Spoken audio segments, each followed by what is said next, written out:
예레미야 애가는 참 슬프게도 그저 유대인의 절기 때만 읽히면서 우리 교회의 역사에서 많이 외면을 받았던 하나님의 말씀입니다. 그런 의미에서 오늘부터 우리가 애가의 말씀을 묵상함이 참 의미가 있지 않나 생각이 됩니다. 먼저 애가의 저자는 공식적으로 익명입니다. 다만 70인역에는 애가의 시작에 이렇게 적혀 있습니다. 예레미야가 울며 앉아 예루살렘을 슬퍼하며 이 단식을 지었다. 이런 말이 덧붙여져 있습니다. 하지만 공식적으로 예레미야 애가는 익명입니다. 그렇다면 애가의 주제는 뭘까요? 애가의 주제는 기본적으로 고난입니다. 애가의 주제는 고난입니다. 하지만 고난의 문제에 대한 해답은 제공하지 않습니다.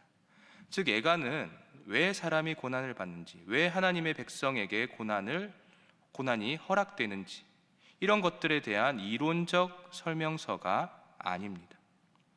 이 애가는 이스라엘의 멸망과 예루살렘의 파괴와 포로로 끌려간 백성들에 대한 일련의 감정적인 반응으로 구성된 하나님의 말씀입니다. 즉 고난과 고통에 대한 강렬한 반응의 말씀입니다. 정리를 하면 이 애가는 소외된 말씀이지만 하나님의 말씀이기에 우리가 반드시 관심을 가져야 하는 하나님의 말씀입니다. 그리고 저자를 굳이 예레미야 한 명으로 좁혀서 읽을 필요가 없습니다. 참고는 하시되 자유롭게 읽으시면 좋습니다. 그리고 이 애가는 극도로 강렬한 감정의 편린들이 보이기에 시처럼 충분히 감상을 하면서 읽는 게 좋습니다. 즉 논리적인 글이나 변론하는 글이 아니기에 그 장르를 충분히 고려하면서 감상을 하시면 좋을 것 같습니다. 자, 이제 본격적으로 애가를 읽어보도록 하겠습니다. 1절을 제가 읽어보도록 하겠습니다. 슬프다 이 성이여, 전에는 사람들이 많더니 이제는 어찌 그리 적막하게 앉았는고. 전에는 열국 중에 크던 자가 이제는 과부같이 되었고, 전에는 열방 중에 공주였던 자가 이제는 강제 노동을 하는 자가 되었도다. 1장의 첫 단어는 슬프다입니다. 슬프다 이 성이여. 원어로 보시면 아입니다. 아. 사람이 정말로 슬픈 상황을 맞이하면 입에 그 어떤 말도 나오지 않습니다. 아마 여러분도 경험을 하셨을 겁니다. 정말로 막막한 일을 경험을 하면 우리의 입에 말이 나오지 않습니다. 영광스러운 과거와 비참한 지금을 비교해 보니 내 입에 탄식만 나올 뿐입니다. 전에는 이 성에 사람이 많았습니다. 하지만 이제는 적막한 성입니다. 그리고 전에는 열국 중에 크던 자였습니다. 능력이 탁월했습니다. 하지만 이제는 과부같이 되었습니다. 이 과부는 현재와는 완전히 다른 의미입니다. 당시 과부는 고아와 객과 함께 재산에 대한 상속권이 없기에 가장 힘이 없던 부류였습니다. 즉 이전에는 탁월했지만 지금은 초라한 존재라는 뜻입니다. 이전에는 내가 탁월했지만 지금은 초라한 존재가 되었구나.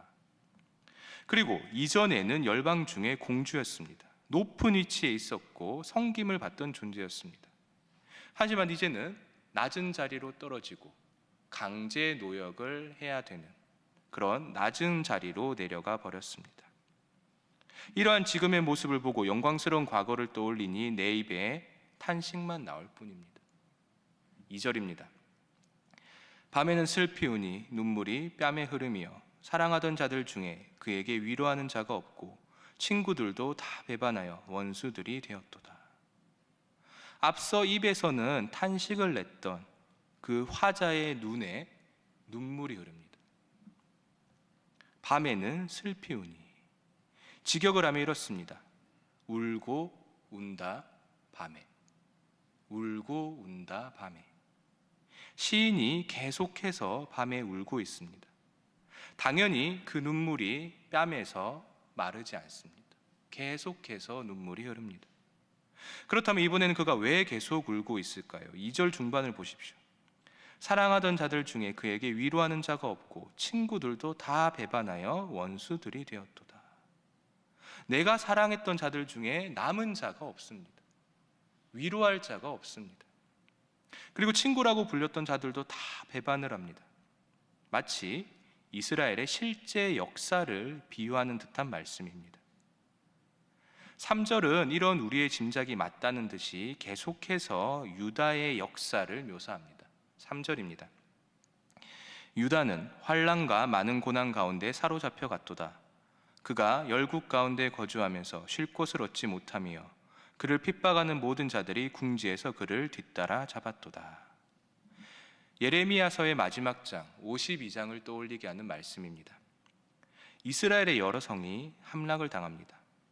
사람들은 그로 인해 사로잡혀 가고 곧 바벨론이 예루살렘의 성벽을 부수고 들어옵니다. 쉴 곳 없던 이스라엘의 왕 시드기야가 도망을 가나 궁지에 몰리게 되고 결국은 그들에게 따라잡혀서 사로잡히고 맙니다. 이제 시인에게 보이는 것은 덩그러니 남겨진 예루살렘의 적막함입니다. 4절을 한번 보겠습니다.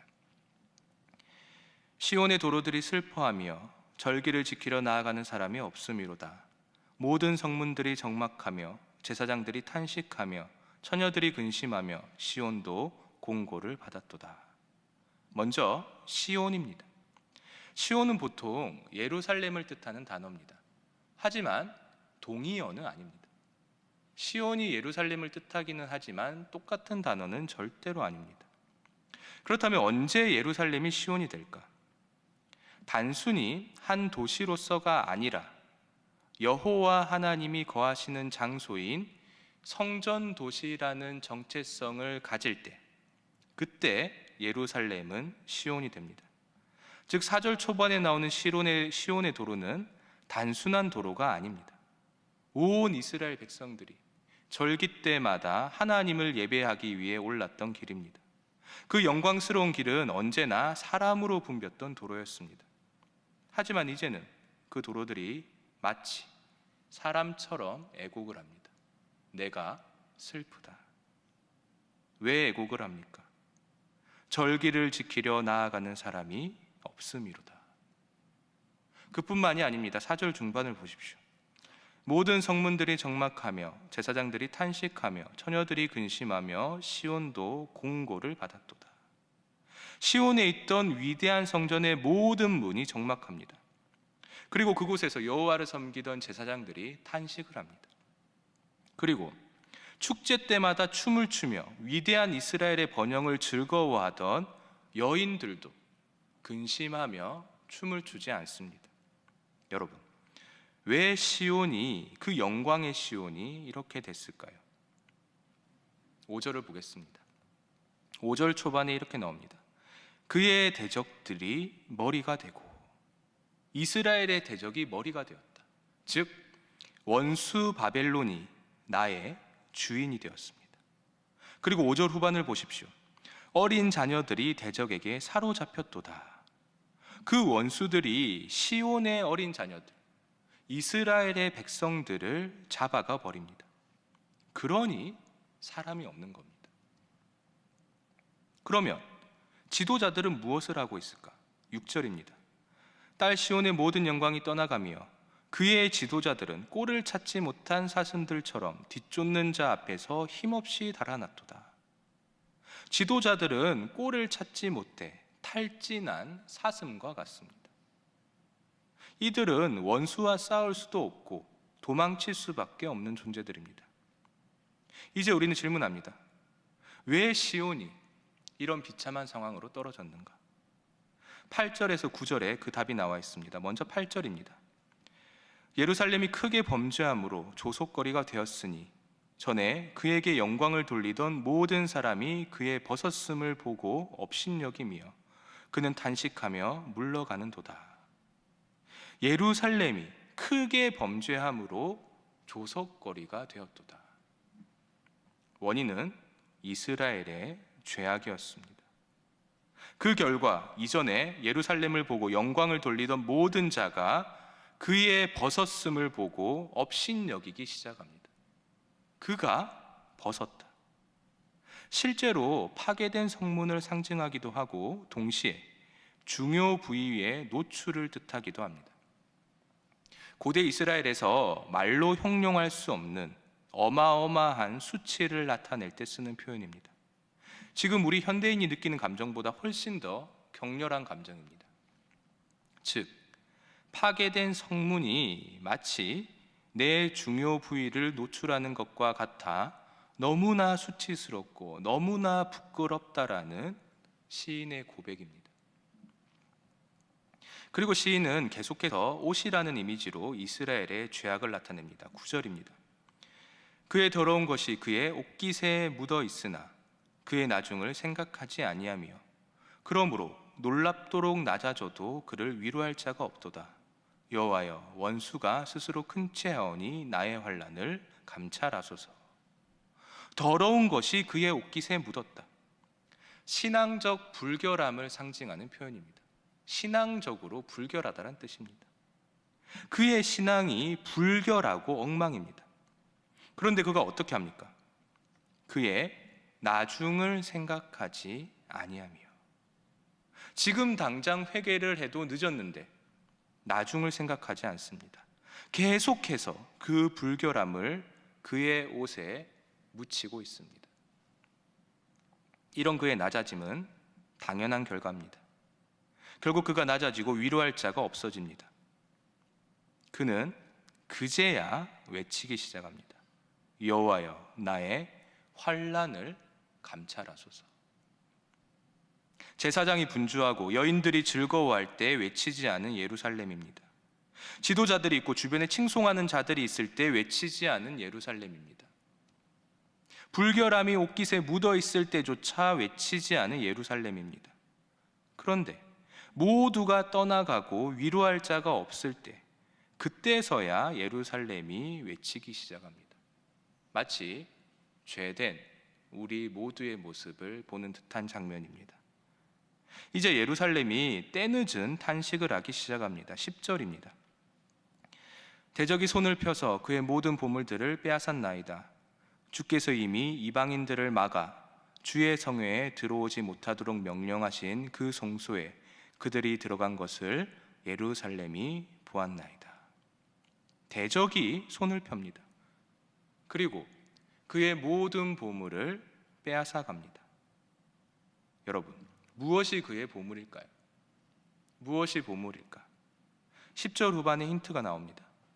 그 성소에 그들이 들어간 것을 예루살렘이 보았나이다.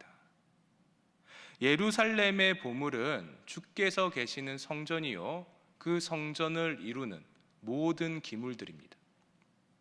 그런데 그것을 더러운 이방인이 짓밟고 쓸어가 버립니다.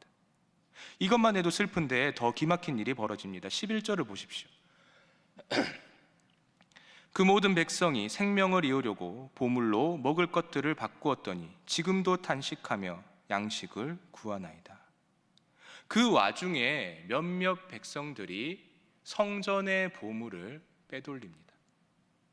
그리고 그 빼돌린 보물을 가지고 먹을 것을 구합니다. 기막힌 장면입니다. 여기서 첫 번째 기도 제목입니다. 이 죄인을 용서하소서입니다. 이 죄인을 용서하소서. 이제 12절부터 갑자기 화자가 한 익명의 시인에서 의인화된 예루살렘으로 바뀝니다. 화자가 익명의 시인에서 의인화된 예루살렘으로 바뀝니다. 12절입니다. 지나가는 모든 사람들이여, 너희에게는 관계가 없는가?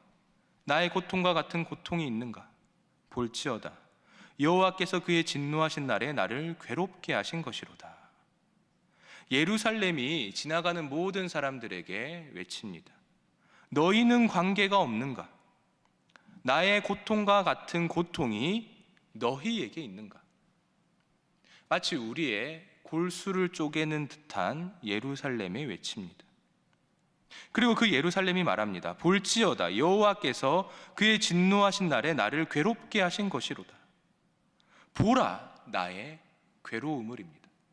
보라, 나의 괴로움을. 그 괴로움이 13절에 나옵니다. 높은 곳에서 나의 골수에 불을 보내어 이기게 하시고 내 발 앞에 그물을 치사 나로 물러가게 하셨으며 종일토록 나를 피곤하게 하여 황폐하게 하셨도다. 높은 곳에서 나의 골수에 불을 보내요. 높은 곳에서 불을 보내셨다. 마치 소돔과 고모라가 떠오르는 장면입니다. 그런데 그 소돔과 고모라에 있던 그 불이 내 속에, 내 골수에 사무칩니다. 예루살렘 성내가, 예루살렘 안쪽이 거친 화마에 휩싸이는 듯한 이미지가 보입니다. 그래서 내가 도망을 갑니다. 그런데 13절 중반을 보십시오. 내 발 앞에 그물을 치사 나로 물러가게 하셨으며. 내가 불을 피해 도망을 갑니다. 하지만 여호와께서 내 발 앞에 그물을 치십니다. 결국 나는 도망갈 수 없었고 다시 불이 휩싸인 그곳으로 발을 돌릴 수밖에 없습니다. 그리고 여호와는 여기서 그치지 않고 또 다른 것을 나에게 내리십니다. 14절입니다. 내 죄악의 멍에를 그의 손으로 묶고 얽어 내 목에 올리사 내 힘을 피곤하게 하셨으며 내가 감당할 수 없는 자의 손에 주께서 나를 넘기셨도다. 하나님이 나에게 멍에를 내리십니다. 그런데 그 멍에가 어떤 멍에입니까? 내 죄악으로 만든 멍에입니다. 그 멍에는 하나님이 손수 그의 손으로 묶으신 멍에입니다. 그런데 그 멍에를 내 목에 올리십니다. 우리가 피곤할 때를 떠올려 보십시오. 내 목에 아무것도 없는데 내 목이 너무 무거워 우리가 견딜 수가 없음을 알게 됩니다. 그런데 내 죄악의 멍에가, 그 무서운 멍에가 내 목에 올라가 있으면 어떨까요? 우리가 그 무게를 감당할 수 있을까? 우리는 그 멍에를 감당할 수가 없습니다. 이쯤 오면 우리는 생각을 합니다. 그래, 어떻게든 내 힘으로 탈출해보자. 내가 가진 능력으로 이 모든 것들을 피해보자. 과연 어떻게 될까요? 15절입니다. 주께서 내 영토한 나의 모든 용사들을 없는 것 같이 여기시고 성회를 모아 내 청년들을 부수시며 처녀딸 유다를 내 주께서 술틀에 밟으셨도다. 주께서 내 영토 안에 있는 내 용사들을 없는 것 같이 여기셨습니다. 그리고 성회를 모으십니다. 여기서 성회는 절기라는 단어입니다. 본래 절기는 기쁨의 날이요, 여호와 하나님을 예배하는 날입니다. 그러나 오늘 이 절기는 통곡의 날로 바뀝니다. 이 절기에 청년들을 모아 부수시고 딸 유다를 주께서 술틀에 밟으셨습니다. 포도주 틀을 밟으면 붉은 포도주가 나오듯이 유다의 피가 흘러나오고 있습니다. 살육을 묘사하는 장면입니다. 너무나 무서운 장면입니다. 여러분, 하나님의 심판 아래 우리의 능력은 무능합니다. 우리의 능력이나 대처나 내 유무형의 재산으로는 막을 수가 없습니다. 16절입니다. 이로 말미암아 내가 우니 내 눈에 눈물이 물같이 흘러내리며. 이로 말미암아 내가 우니, 결국은 내가 울고 내 눈에 물이 흘러내립니다. 17절입니다. 시온이 두 손을 폈으나 그를 위로할 자가 없도다. 시온이 두 손을 폈으나 그를 위로할 자가 없도다. 아까 전에 대적은 내 보물을 빼앗기 위해 두 손을 펴니다. 그런데 예루살렘은 겨우 구걸하기 위해 손을 펴니다. 시온이 두 손을 폈으나 그를 위로할 자가 없도다. 너무나 비참한 예루살렘입니다. 이제 드디어 예루살렘에 기도가 나옵니다. 18절입니다. 18절 초반입니다. 여호와는 의로우시다. 여호와는 의로우시다. 이제 예루살렘은 더 이상 지나가는 사람들에게 외치고 있지 않습니다. 그녀는 그를 도울 수 있는 유일한 분께 간구하고 있습니다. 참 아이러니한 상황입니다. 그녀의 구원자는 그녀의 심판자입니다. 나를 심판하신 분은 여호와지만 나를 구원할 분 또한 여호와뿐입니다. 여기서 두 번째 기도 제목입니다. 여호와여 나를 구원하소서입니다. 여호와여 나를 구원하소서. 예루살렘은 드디어 여호와를 바라봅니다. 그리고 자신의 죄악을 고백하기 시작합니다. 19절입니다.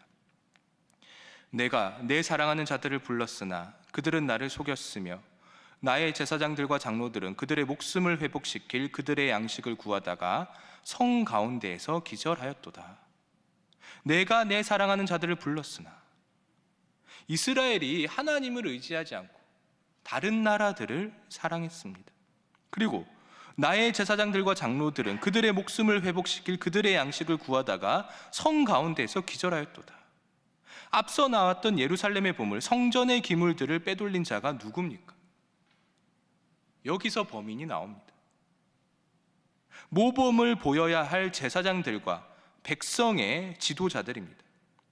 그들이 양식을 구하다가 힘이 빠져 성 가운데에서 기절을 합니다. 온 백성이 그 장면을 목도했을 겁니다. 수치 중에 수치입니다. 이런 고백을 한 예루살렘이 외칩니다. 20절입니다. 여호와여 보시옵소서. 내가 환난을 당하여 나의 애를 다 태우고 나의 마음이 상하니 오니 나의 반역이 심히 크미니이다. 나의 반역이 심히 크미니이다. 직역을 하면 내 장기 안에 반역입니다. 내 장기 안에 반역이 있도다. 반역이 있도다입니다. 우리 모두의 죄성과 우리의 본질을 적나라하게 드러내는 말씀입니다. 그리고 21절과 22절에서 원수를 향한 저주의 단어를 내뱉고 예레미야 애가 1장이 끝이 납니다. 말씀을 맺겠습니다. 오늘 예레미야 애가 1장은 정말 처절한 하나님의 말씀입니다. 오늘 본문에는 이스라엘의 죄악이 나오지만 이 죄악이 우리의 죄악이 아니라고 하기에는 우리의 양심이 우리에게 호소하고 있습니다. 우리는 하나님께 심판받아 마땅한 존재입니다. 하지만 동시에 하나님은 우리가 부르짖을 수 있는 유일한 분입니다. 이러한 흐름과 우리의 통찰을 생각해 볼 때 우리 신자들의 믿음에 탄식이 한 자리를 차지할 수 있다는 것을 깨닫게 되는 오늘의 말씀이었습니다. 이제 오늘 말씀을 놓고 기도하겠습니다. 첫 번째 기도 제목은 이 죄인을 용서하소서입니다. 그리고 두 번째 기도 제목은 여호와여 나를 구원하소서입니다. 마지막 세 번째 기도 제목은 위임 목사님을 주님께서 지켜주시고 영육간에 강건하게 하셔서 죄인과 같은 우리를 주님께로 잘 이끌 수 있도록 하여 주소서입니다. 이 세 가지 기도 제목을 놓고 우리 다 같이 기도하겠습니다. 주여 믿습니다. 주여 믿습니다. 주여 믿습니다.